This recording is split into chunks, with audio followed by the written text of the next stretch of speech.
with me. I'm Pastor Ed Robbins, and I'm one of many pastors in 150 years that have served Zion Lutheran Church. And the church is a constant in the world. Pastors, we come and we go. Parishioners, we come and we go. But the church is always for us in Jesus Christ. So we're glad you're here to celebrate this congregation in 150 years. I have a couple of welcoming announcements. The first of which is, you all know that we are doing peaches and ice cream downstairs after this presentation is over. So you are all welcome. But if any of you have difficulty getting downstairs to our basement, if you simply stay up here and let me know that you would like to be served your dessert upstairs, we have some tables and chairs set up. We'll be glad to make those arrangements and get you some peaches and ice cream. So that's my first announcement. Second, we welcome you all. We are very glad you are here to hear the presentation that Dr. Glatfelter will shortly give us, and we are thankful that you attend to Zion's history. There are some particular people that I think we might want to draw attention to if it's acceptable to them, although I didn't ask you beforehand, so it's going to happen anyway. Jacob Kempfer was the first pastor of Zion 150 years ago. Well, don't you know? His great-great-granddaughters are here. Betty Phillips and Irene Hetrick. Would you be willing to stand? This is what always happens to people who are in church.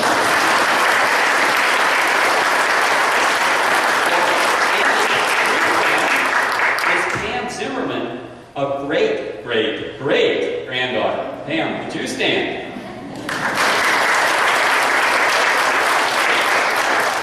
And then, as far as I know, we have a pastor here. And it's Pastor Alan Wasaki. Alan, would you stand?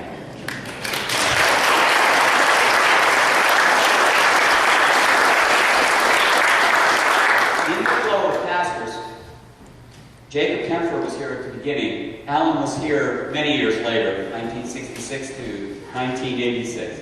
So we welcome you and Lonnie this night. We're glad you're here. And then finally, and most importantly, this night we welcome Dr. Charles Glatfelter, son of the congregation, son of Glen Roc, a man revered in both places, town and church, who has made wonderful contributions. At our June celebration for the town of Glen Roc, John Husnagel did a marvelous, marvelous biography of Dr. Glatfelter. It's a very rich biography, and we will simply recognize the richness of that biography, and if you want a copy of it, let me know, and I'll be glad to run one for you. But suffice it to say, Dr. Glatfelter has an excellent curriculum vitae, and he is an excellent presenter. So as he presents history regarding the years 1860 to 1910, we welcome him.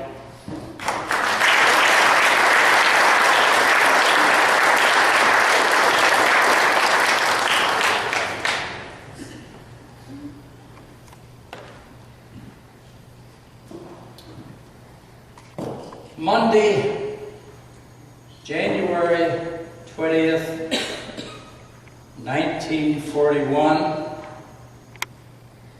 was a cold day, a clear day, a crisp day. During my 12 years in the Glen Roc school system, I almost never played hooky. But I did on January 20th, 1941, because I wanted to listen to the proceedings accompanying the inauguration of Franklin Delano Roosevelt for an unprecedented third term as President of the United States. I stayed away from school, and I'm glad I did. As I understand it, there was a public school teacher who decided that she was going to have her students listen by radio, and she brought out her Bible and opened it to the place where supposedly it should be open for this occasion. The 13th chapter of 1 Corinthians. Sounding brass, remember? Tinkling cymbals, remember? And now abideth faith, hope, and love, but the greatest of these is love. At the proper time, she asked one of her students to start reading from 1 Corinthians 13. And the student got up and read, "This is the third time I am coming unto you, and I told you before, if I come again, I will not spare." What in the world had happened? 2 Corinthians has a 13th chapter too. That's what happened. Now, this is in a sense the third time I'm coming to you. The first time was in 1954, when after the erection of the educational unit, I wrote a 59-page history of the church. And the second time was in 1978, when there was a 125-page history.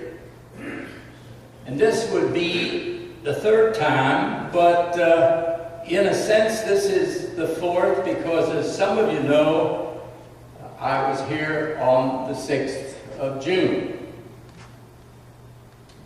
Now, where do we start with something like this? Where should we begin? With the help of Glen Roc, we're beginning right here. This is a deed. It is dated March 31st, 1837. A deed by which Simon Kohler and his wife sold to William Heathcote 93 acres. This is the original deed, and it found its way from William Heathcote's hands, ultimately to Geipel and Son. And Geipel and Son started to repair it. There's a long story about this deed. It almost disappeared from the face of the earth, but here it is. 93 acres. That was Glen Roc in 1837, and during the next 20 years or so, a series of industry-related developments that I talked about 12 weeks ago occurred, and by 1860, there was a railroad stop, there was a woolen mill, there was a grist mill, a general store, a rope walk, a tavern, and eventually a borough. And in 1860, there were just about 300 persons living in that borough. So we've gone now from 1837 to 1860. So we ought to go back again and introduce ourselves this time to the Reverend Andrew Berg, who became pastor of the Shrewsbury Lutheran Charge, which included Thistles, in 1843, and continued as pastor for the next 30 years. In the 20 years or so after 1843, Andrew Berg baptized 66 children for 22 families, parents and children who lived in the Glen Roc area or perhaps in the borough itself. And sooner or later, the people who had had their children baptized by Andrew Berg are going to suggest that there be a congregation established in town. Now, deciding what a congregation comes into being is not the easiest thing in the world, but it can be done. We can identify 12 founders of this congregation, and if you read the 1978 history of the congregation, these are identified. I'm not going to identify them by name now, but I can say that one of them was a tailor, one of them was a storekeeper, one of them was a tanner, one of them was a distiller, one of them was a physician, one of them was a saddler, and one of them was the carpenter. The carpenter's name was Charles Glatfelter. I was not the carpenter.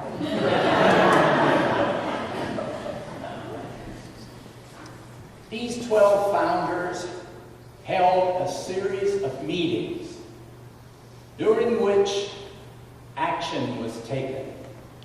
For example, they appointed a soliciting committee to go and try to raise some money.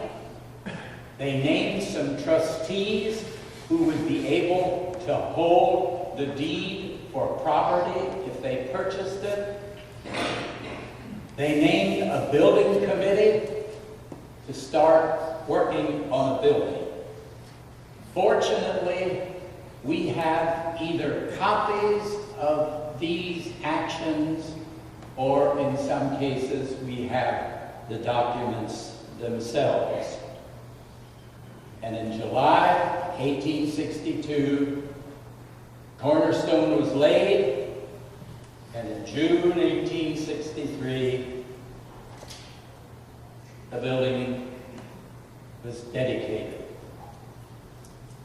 Now, once all of this happened, this congregation is going to try to establish a synodical connection. It is not going to be an independent congregation.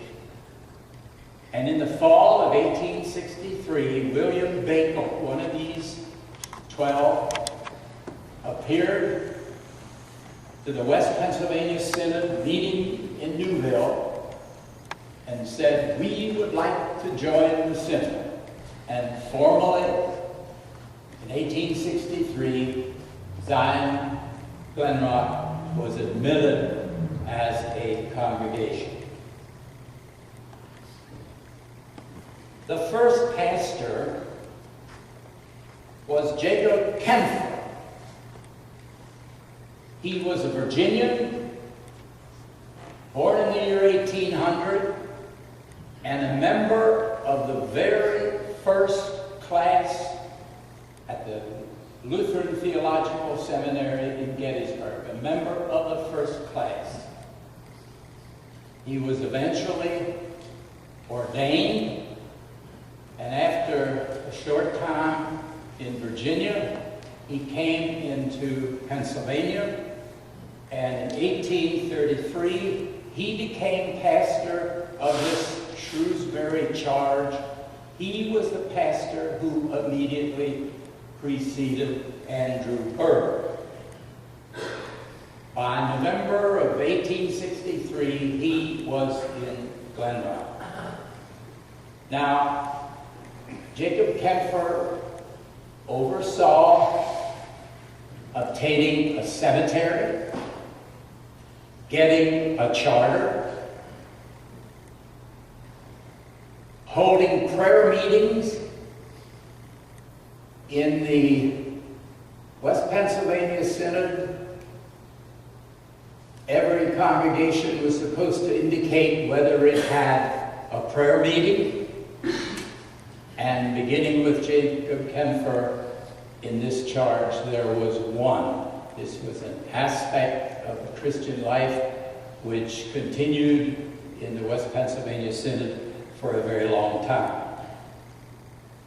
While he was in charge, the Sunday school was organized, and about 3 or 4 of the leading members of the congregation bought a property of about 40 acres in the upper part of Hanover Street and tried to sell lots in an effort to obtain the necessary money to pay the building debts. Eventually, Jacob Kempfer was in his 60s before he got here. Eventually, he and some of the members of the congregation began rubbing away with each other, and he left in 1867. And something like this happened very, very often. Now, his successor was a man who was 39 years younger than he was. A man who was young enough to be Jacob Kempfer's grandson. This was Jesse C. Kohler, who grew up, I'm going to say it again, I did 12 weeks ago, who grew up near Faust's. Faust is near Stein's Woods. If you don't know where those places are, go to a friendly gazetteer and find out. Jesse's father died when he was young, but the family was able to send him off to Gettysburg, first to the preparatory department and then to the college. By this time, the Synod was collecting a little bit of money that could be used to provide financial aid to young men who wanted to study for the ministry. So we know that Kohler was getting this money, and that every year there would be a report to the Synod on whether these fellows were doing what was expected or not, and Jesse C. Kohler got high marks each time. About 2 weeks before the Battle of Gettysburg, Jesse C. Kohler was one of 54 college students, just about the entire class, who enlisted to try to hold off the Confederates when they approached Gettysburg. These men went to Harrisburg and agreed to accept being admitted to the 26th Regiment, Pennsylvania Volunteer Infantry, and for 6 weeks he was a soldier. Now, these men were no match for the Confederates, and they did more retreating than anything else, but they did the best they could. Jesse Kohler was valedictorian of his college class. He finished the course at the seminary, and by the end of 1867, he was pastor of this congregation. It was he who actually began the parish register. He began the first baptisms, the first marriages, the first communions, and he tried his best to try to reconstruct the first members, the list of the first members. And he also tried to reconstruct the list of the first persons who were members of the congregation who died. Now, this doesn't mean that Jacob Kempfer did not baptize, did not administer communion. Jacob Kempfer reported to the Senate that he had, baptized something like 30 youngsters. But being of another generation, he didn't bother to identify these people or enter in a record. It was Jesse C. Kohler who did that. In 1869, Jesse Kohler married the daughter of William Heathcote. They had 4 children, 3 of whom were born here, and 1 of them was born in Hanover. And William Heathcote built a house for his son-in-law and daughter on Church Street.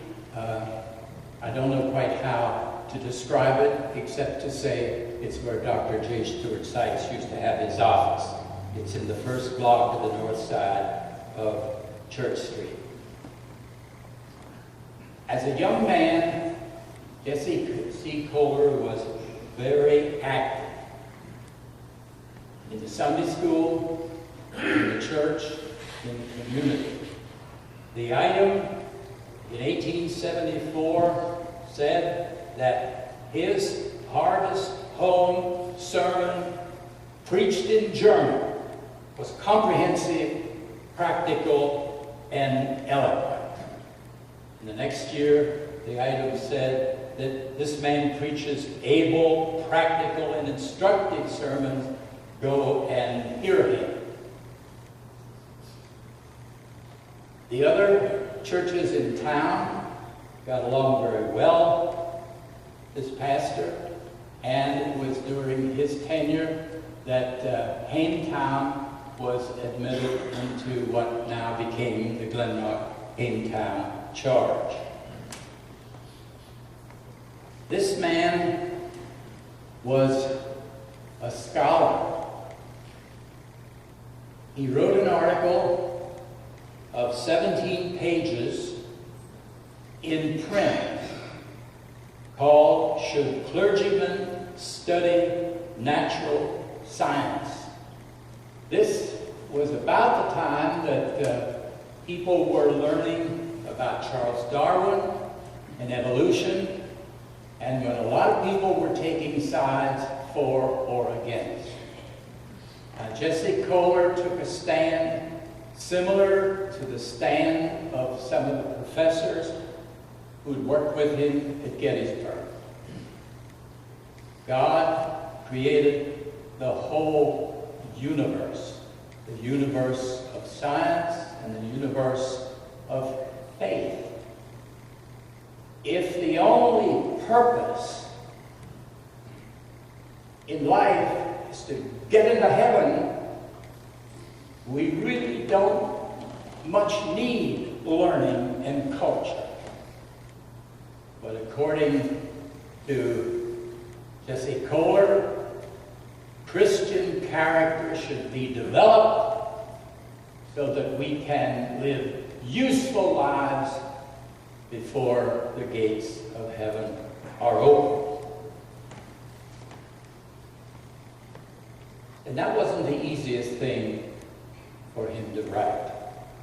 He also wrote an article called "The Union of the Humanity and Divinity of Christ." I could understand this one about science, but after reading about the union of the humanity and divinity of Christ, I'm up a tree. I don't know exactly what to make of it. It was perhaps inevitable that this man would not stay in Glen Roc. You've heard perhaps what General Sherman said when someone tried to get him to run for president. I shall not accept if nominated, I shall not serve if elected. And Jesse Kohler could have said that when a call to him came from Hanover. But he didn't. He wrote in the Hanover book when he got there that he felt it was the will of God. He was perfectly happy in Glen Roc. His family was happy in Glen Roc. But he felt the call to go. And so he became pastor of St. Matthew's Lutheran Church in Hanover, where he served for 29 years during the time a new church was built, and he resigned only because of his failing health in 1906. He died in 1907, and you might think that he would be buried in Hanover, where he had been for almost 30 years. He was buried in Chestnut Hill Cemetery, and his funeral was held in this very church because he died a couple weeks before this church was dedicated.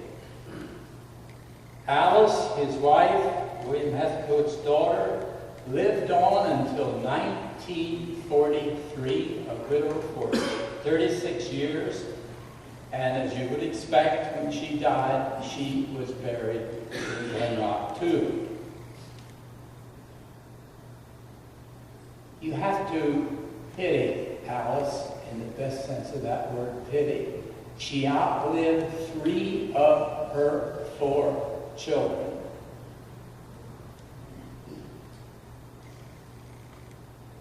Buried in the graveyard up there, in addition to Jesse and Alice, are 3 of her 4 children. And a daughter-in-law and a grandchild. That lot must have been pretty full. Jesse Kohler and Alice had 2 grandchildren. The one who's buried here at Glen Roc was at one time Secretary of State of the state of Connecticut. And the other grandchild, at some point, was a professor of English at Glen Roc College.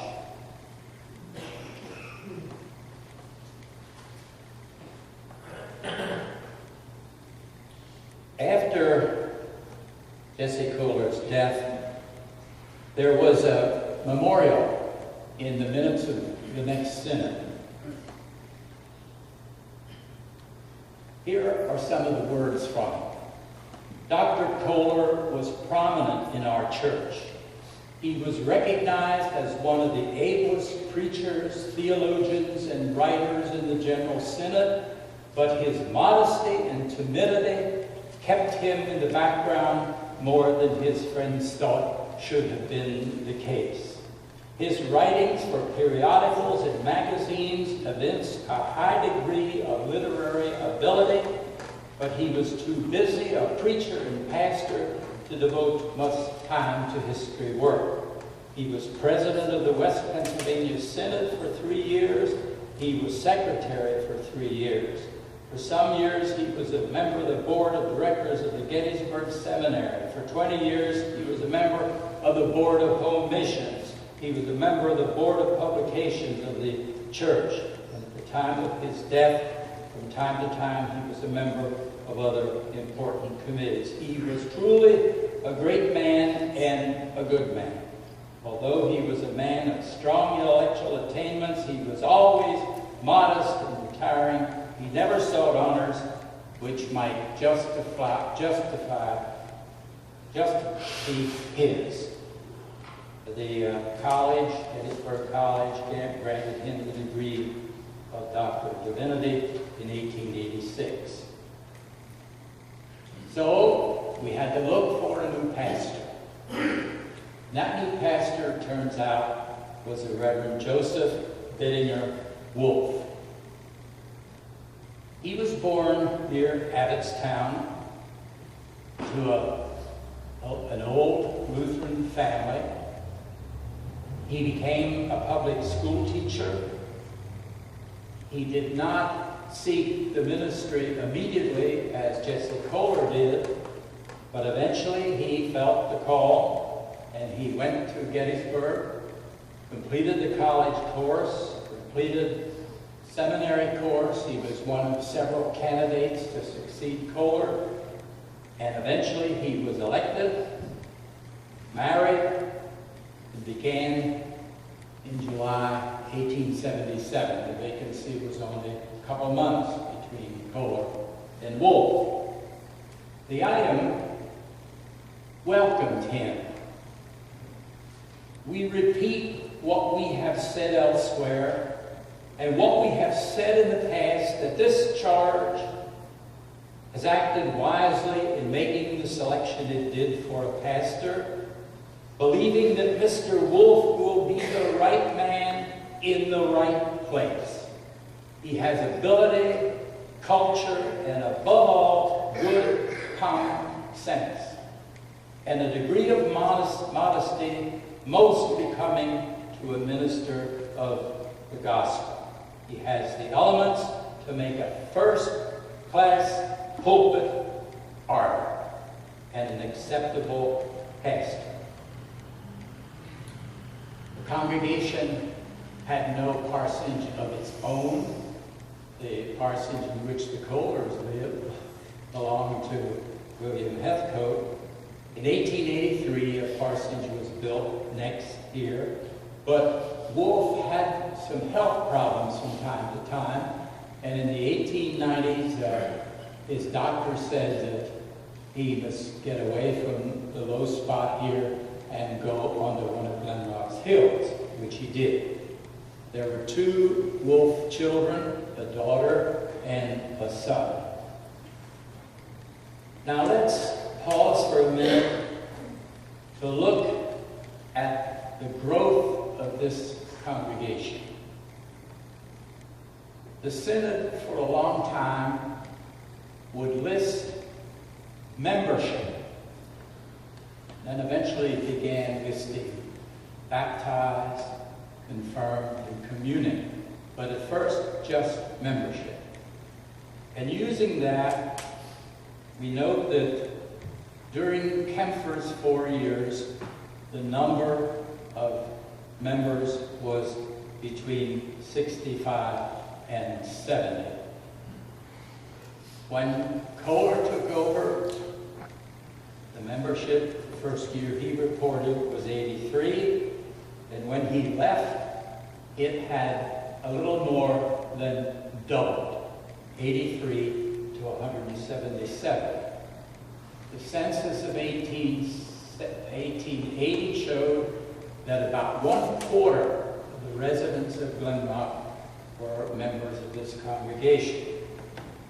When Wolf took over, it was 177, and when he retired, the number had increased to about 310. Not quite doubling, but almost, and once again, close to 1/4 of the members of this congregation were about 1/4 of the members of the borough were members of this congregation. Now, if we look ahead a bit, during the 20s and the 30s, membership went up and then it went down. And at the end of World War II, the communing membership was 375. In the early 1960s, it reached a peak of 500, 375 in 1945, and between 60 and 63, an increase of about 33%.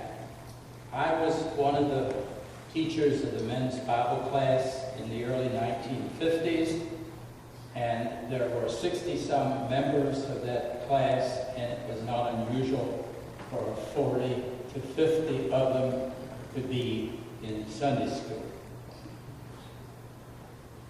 And I won't comment on what has happened since, because this is part of a different story. At this point, I'd like to stop for a moment to make some general rather than specific comments. I have never been able to write the history of a community or the history of a congregation without relating these developments to what was happening in the state and the nation. And that is true here. For example,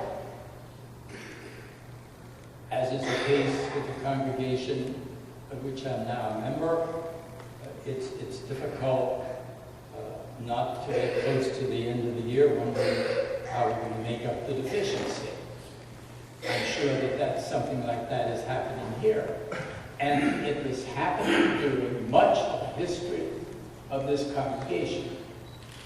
Way, way back, it was a duty of the deacons, and there were deacons and elders, it was the duty of the deacons to have a list of members and then to go around as often as was necessary in the year and try to get them to make pledges and then try to get them to pay. And during Reverend Wolf's tenure, someone introduced an envelope system. You can imagine, most people thought something like that was terrible. Envelopes. The old way is the best way. They'd introduced the envelope system partly, not for everything, partly, and then they'd abandon it for a while, and then they'd come back and do it again. But eventually, the envelope system became pretty general. Another thing to note is that in the early years of this congregation, the services were in English one week, German the next week, and then back to English, and then back to German. And until after 1900, there was communion in English and communion in German, usually a week apart.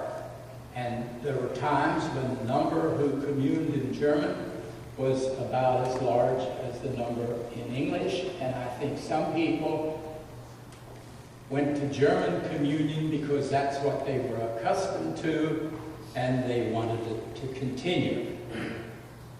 German was finally dropped for all services in 1909, in other words, 101 years ago. A word about the organizations. For a long time in almost every church, there was one organization, the congregation. Then along came the Sunday school, and the Sunday school became very important. It's hard to say something that overestimates the importance of Sunday school. Jesse Kohler reported that he had something like 225 students in Sunday school. And years later, J.B. Wolf and L.F.M. Myers had more students in Sunday school than were community members. Now, it isn't enough to say Sunday school. You really ought to know whether it was good Sunday school. Obviously, attempts to train teachers were exceedingly important. And if you look at the item for many years, all three churches in town would go together to hold teacher training sessions for the Sunday school. Eventually, women's organizations came along, like Ladies' Aid and missionary societies, and then several organizations catering to young people. Now, we ought to note the role that the Heathcote family played in this church. William Heathcote had an older brother, Mark, who had a lot of children, who has a good many descendants.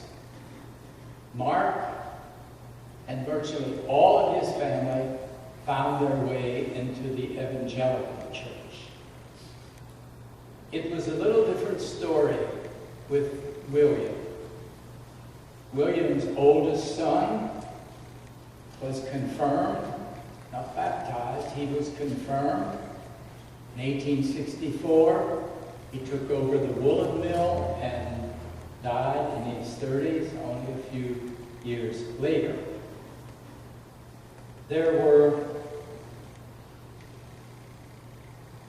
6 children to the third wife, 2 of whom died young. One of those was Alice, who married Jesse Kohler. Jesse Kohler baptized his wife a year before he married. He was about 17 years old. She was baptized, and the same day her mother joined Zion. Now there were 3 sons, Louis, Granville, and William. They were baptized shortly before they got married to women who were already Lutheran. So that most of the William Heathcote family winds up in this congregation, including William himself, in 1881. The Heathcote family got a Bible from Philadelphia in 1839, and William's grandson gave that Bible to the York County Heritage Trust maybe 30 or 40 years ago. And it is because of the entries in that Bible that we know the names and dates of the children of William and Sarah Kohler and William and Catherine Allison. Every so often something different might happen that's kind of unexpected. For example, in 1888, a 3.5-month-old child was baptized in this church. His name was Guy Alvin Leader. And I wonder if anyone has any idea who Guy Alvin Leader was.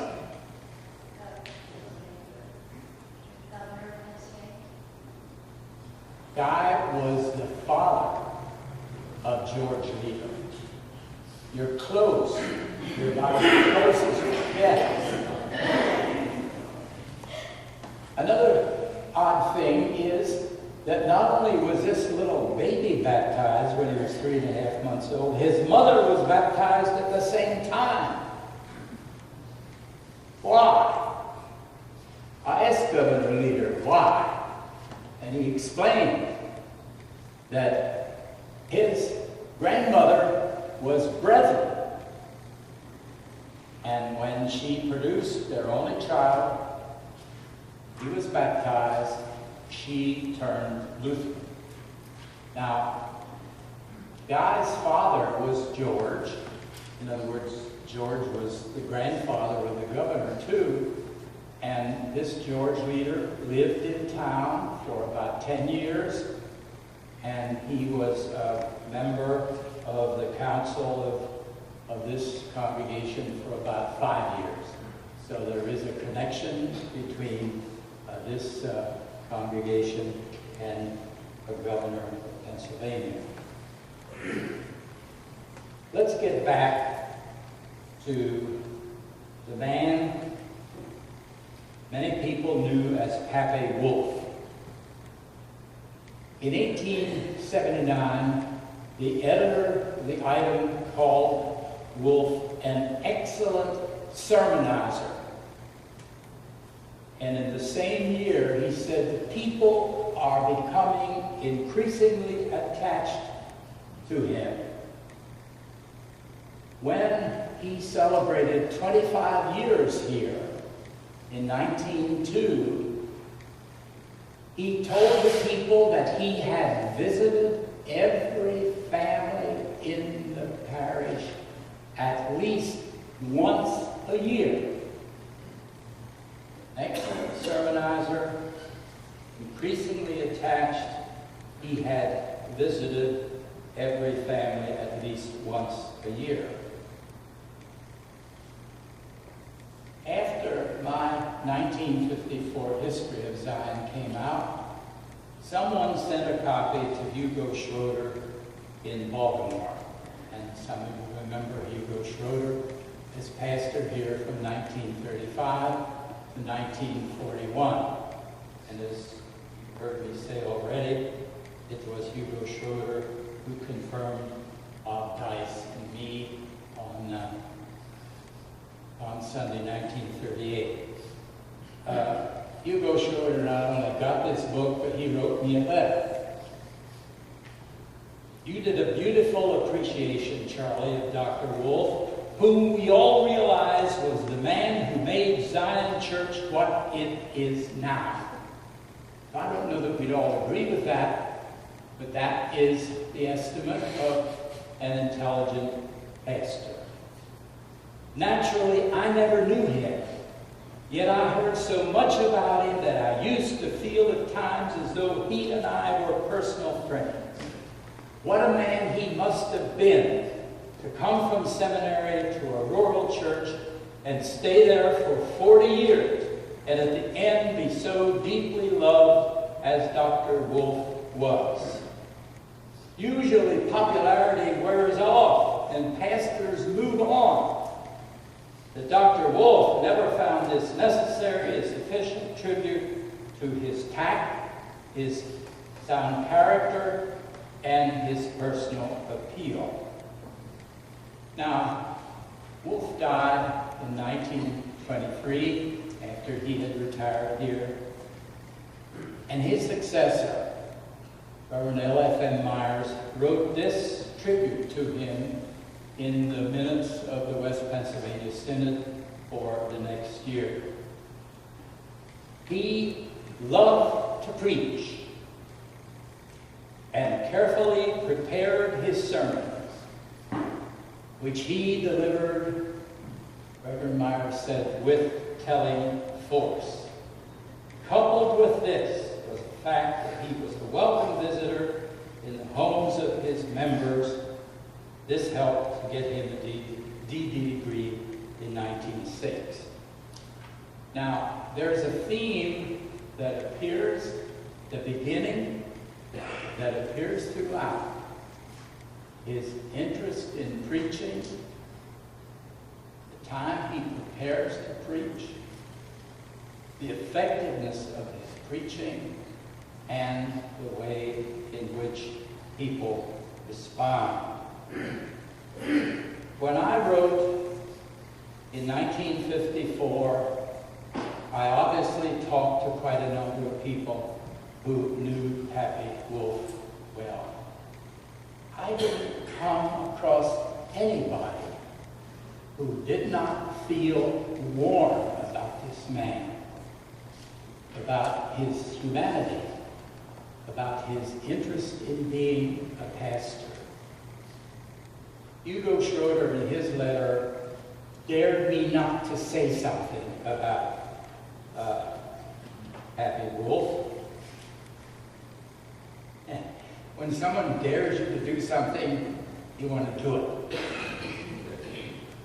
What several people told me was that when Pape Wolf would return home from his visit, the distiller Bill Faust, he would always have a bag with oats, rye, wheat, or something inside, plus something else, something for which the Fausts were famous. And several people also told me about the time that Happy Wolf was over there trying to read, and he couldn't seem to read, and Paul Beck got up. Paul Beck sat right about, not far from where Bob Dice is now. Paul Beck got up and whispered to Pappy Wolf, and the glasses came down, which is where they should have come.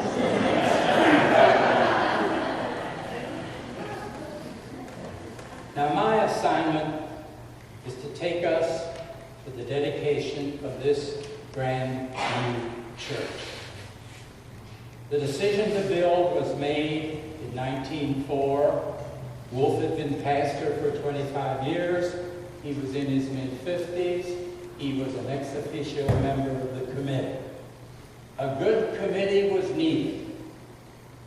A committee of 7 men was picked, 4 of whom Bob Dice and Mildred Hoofnagel and some of the rest remember. The last one of them died in 1948.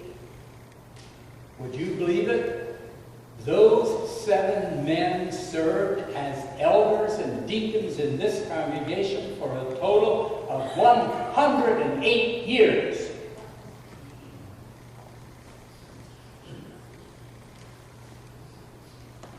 Four of them were apparently elected, and 3 were appointed by Wolf, and I haven't been able to find out who Wolf's appointments were. Now, I want to mention the names of these 7 people. I didn't put the 12 founders. Number 1, Sam Deal, a merchant in Sykeston, brother-in-law of George Geiger. He was a councilman for 19 years. He was elected president.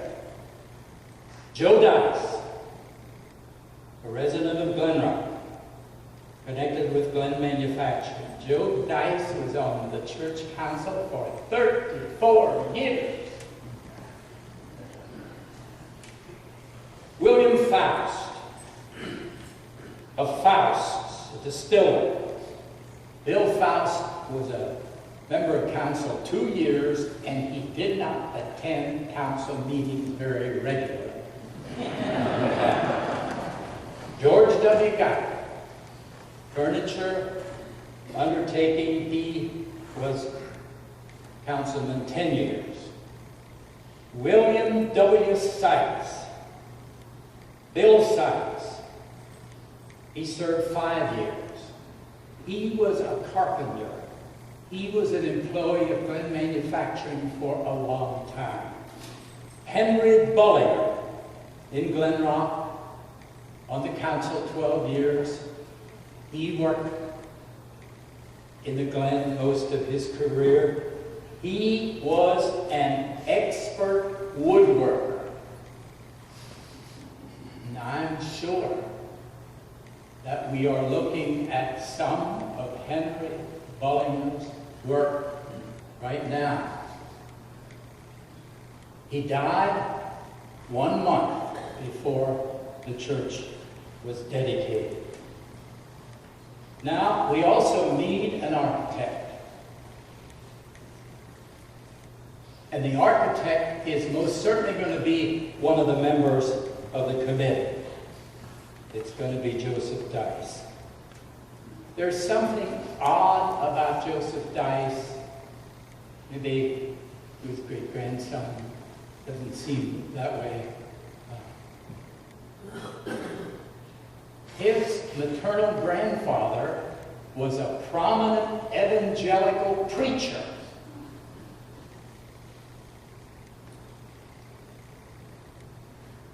Joe Dice's father died when he was about 4 years old, leaving 4 children, ranging in age from 4.5 years to 3 months. The mother never remarried. When she came to Glen Roc, she joined Emmanuel Evangelical Church and was a member of that church when she died.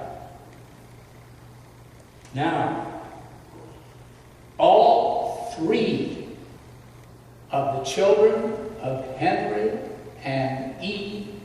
Dice became members of this congregation. They joined, one of them in 76, one of them in 77, one of them in 79, when they were in their 20s. The oldest one was named Benjamin. The next was named Joseph, and the baby was named Uriah, and these are all good Old Testament names.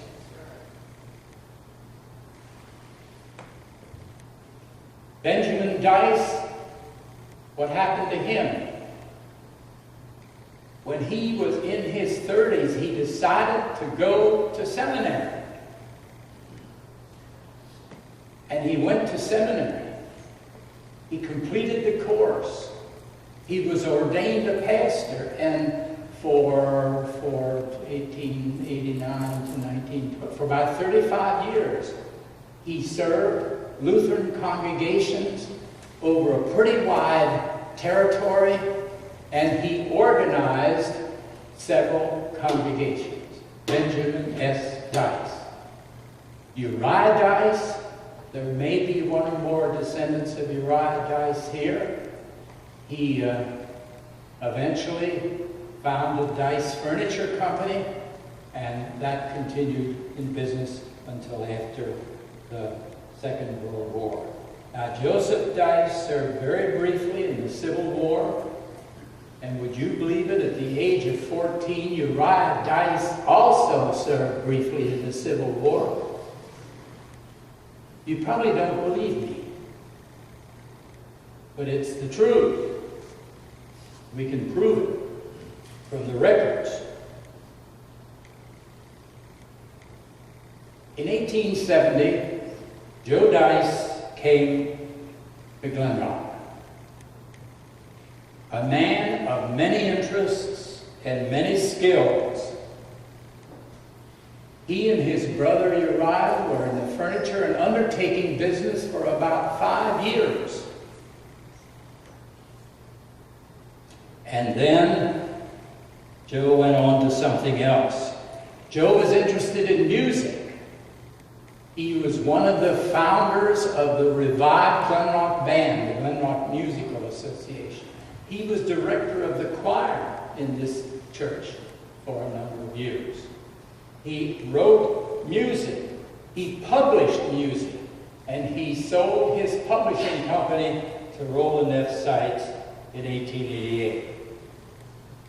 Now, Joe Dice also decided to become an architect. He went to Maryland, he went to Baltimore for a period of time, took a course. He also studied with someone in Glen Roc who was a builder and something of an architect, and he was able to perform. Now,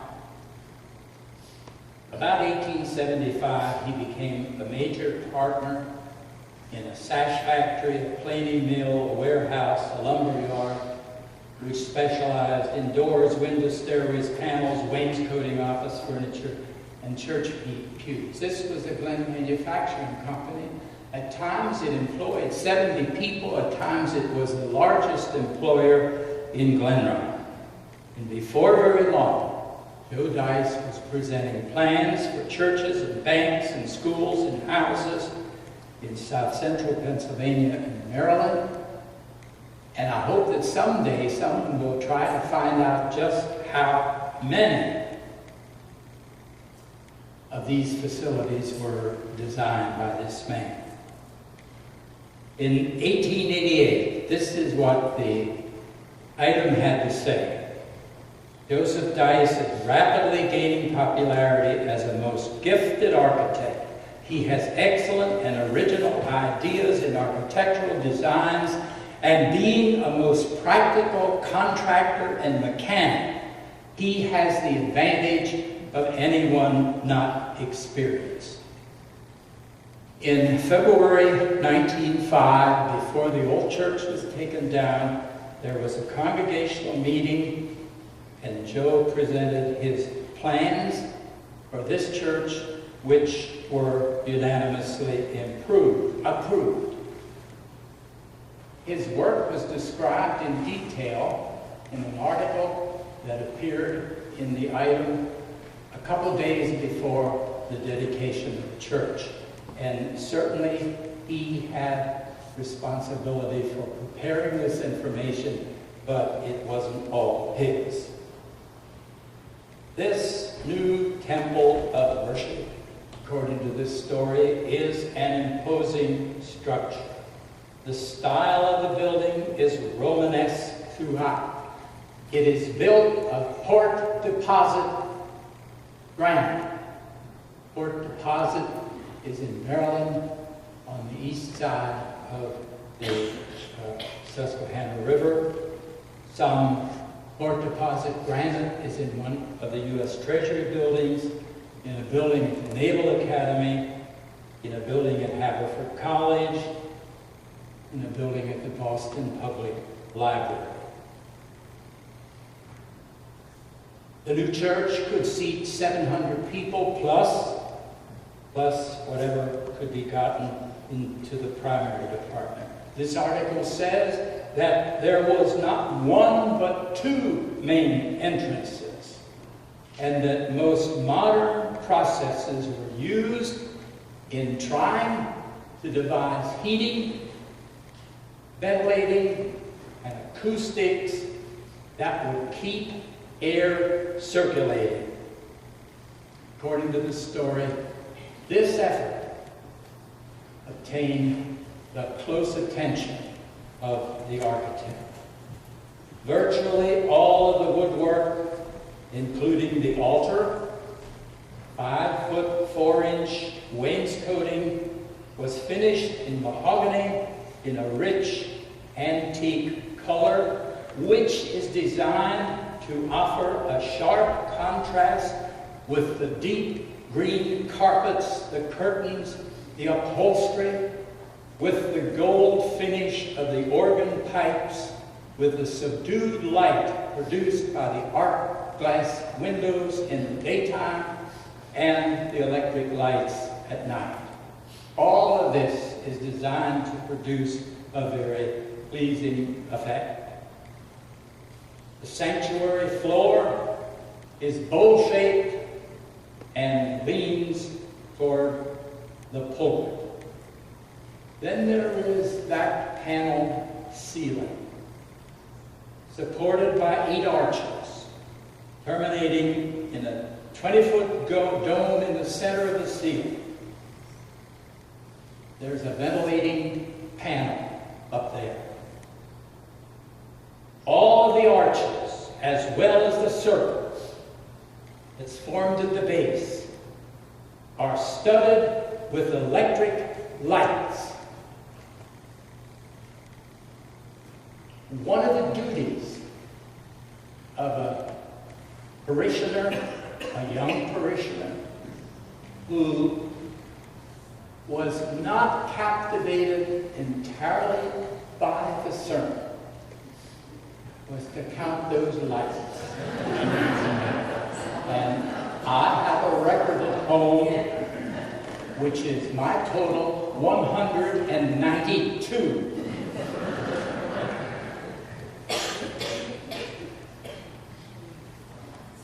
Now, there's also a handsome white marble baptismal font donated by Mrs. Sarah Fry.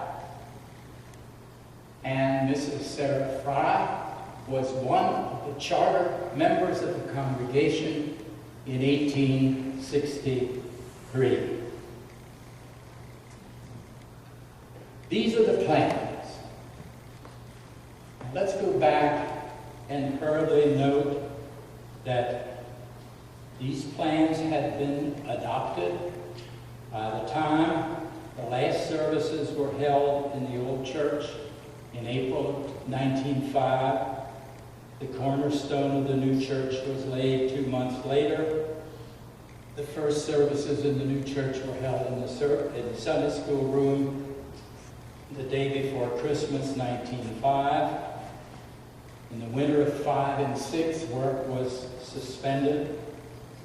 And in December 1906, an organist at Holy Trinity Chapel in Philadelphia gave the first recital on the Este pipe organ, which is supposed to represent the highest development of pipe organ construction. And again, even before the first building was taken down, J.B. Wolfe could tell the congregation that I have received a letter from Andrew Carnegie, and he will give us $1,000 for an organ if we raise the other 1,000.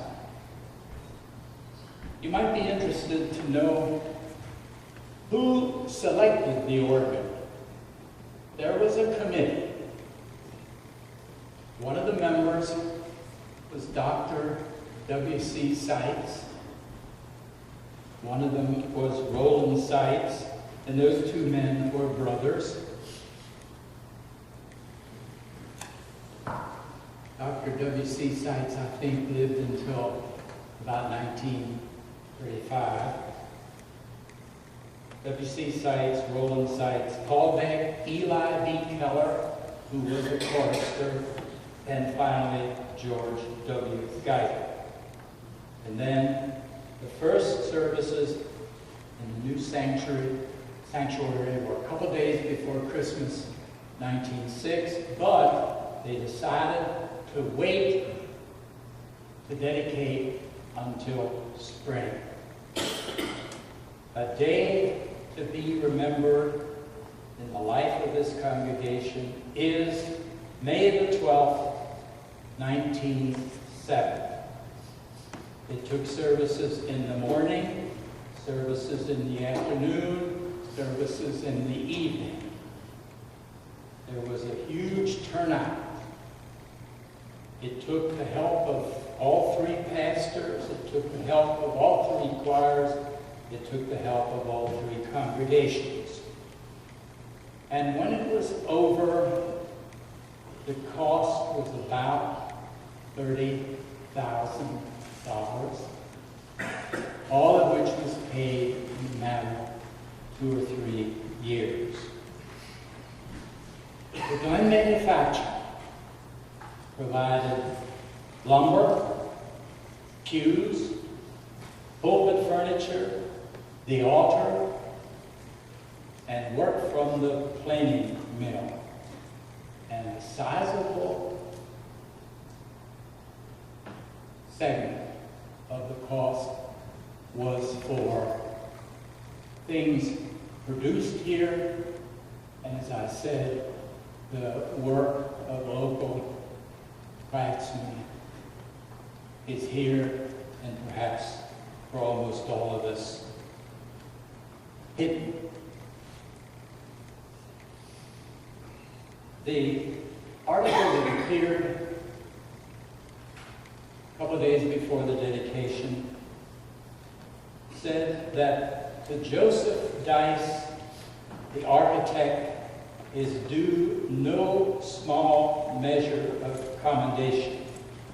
The new church is a credit to both his ability as an architect and to his unsurpassed generosity.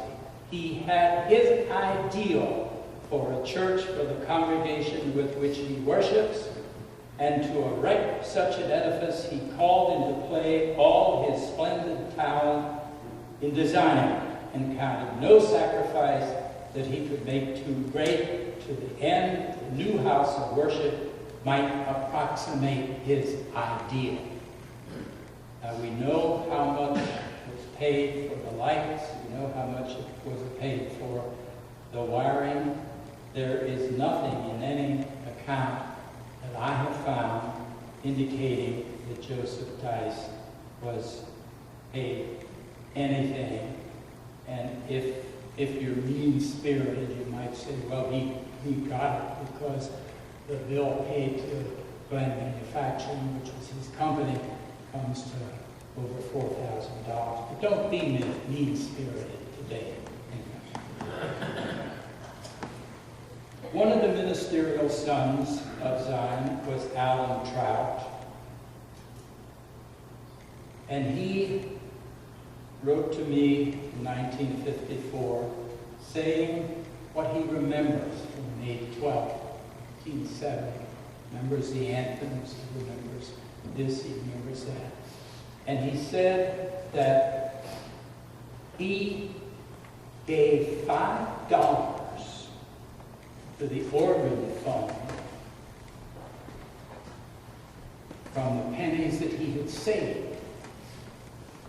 So in addition to Joe Dice, in addition to anyone else, we have to pay tribute to the hundreds of people who made this building effort a success. In the fall of 1970, the President of the Synod wanted to announce changes in all of the congregations in the Synod. New building, renovations, this, that, and the other thing. And he gave great credit for the new and elegant gray granite edifice with a graceful tower, the Pappy Wolf. And he predicted that it would stand as a monument to his memory. So in addition to Joe Dice, in addition to a lot of laymen, we might also note the role of Joseph Bittinger Wolfe. He died in Washington in 1923. He was buried in Evergreen Cemetery in Gettysburg, but his funeral was held in Zion Lutheran Church in Glen Roc. And so, Zion stands with hills surrounding, Zion kept by power divine. All her foes shall be confounded, though the world in arms combine. Happy Zion, what a favored lot is thine. Every human tie may perish, friend to friend unfaithful prove. Mothers cease their own to cherish, heaven and earth at last remove. But no changes can attend Jehovah's love. In the furnace, God may prove thee, thence to bring thee forth more bright, but can never cease to love thee. Thou art precious in his sight. God is with thee. God, thine everlasting light. Thank you.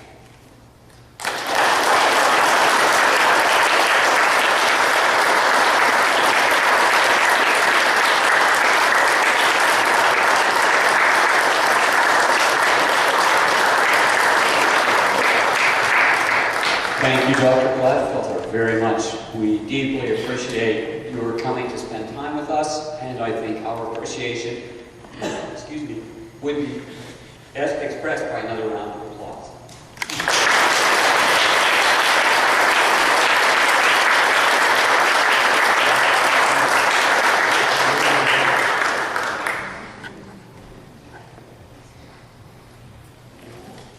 Thus we conclude this portion of the evening. If you want to visit with Dr. Glatfelter, please feel free to do so. But remember also, ice cream and peaches downstairs, wonderfully prepared for Browns this afternoon. Actually, at 6 o'clock to 7 this evening. So come enjoy.